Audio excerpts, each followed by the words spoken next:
கர்த்தருக்காக ஒரு ஆலயத்தை நான் கட்டணும்னு நினச்சேன்.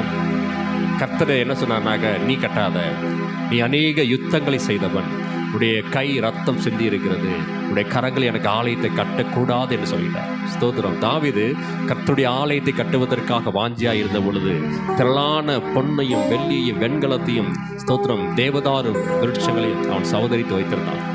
அவன் கட்ட நினைச்சிருந்தாக சாலமோனை பார்க்கிலும் மகிமையான ஆலயத்தை கட்டியிருக்கலாம்.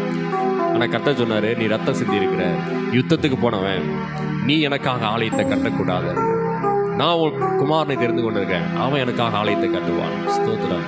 அப்போதான் அந்த தாவீது அதற்கு தன்னை கீழ்ப்படுத்துறான். நான் ராஜா, நான் நிறையா எல்லாத்தையும் வச்சிருக்கிறேன், என்னால் முடியும்னு சொல்லி தன்னை சுய பலத்தை அவன் வெளிப்படுத்தாதபடிக்கு கர்த்தருடைய சித்தத்துக்கு தன்னை ஒப்பு கொடுத்து, நான் கட்ட முடியாது, என் பிள்ளை கட்டுவதற்கு தேவன் இரக்கம் பாராட்டி இருக்கிறார், ஆனால் கர்த்தருக்காக செய்யக்கூடிய வேலை பெரியது, என் பிள்ளை சின்ன பிள்ளை.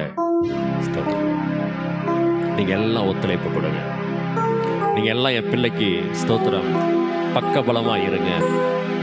இந்த ஆலயத்தை அவன் மட்டும் கட்ட முடியாது, அந்த ஆலயத்தை நானே கட்ட முடியாது, கர்த்தர் சித்தம் வைத்தா மட்டும் தான் கட்ட முடியும். பிள்ளை சின்ன பிள்ளையாக இருக்கிறான், வேலையோ ஸ்தோத்திரம் வானாதி வானங்களை படைத்ததான தெய்வத்திற்கான ஆலயம் அது.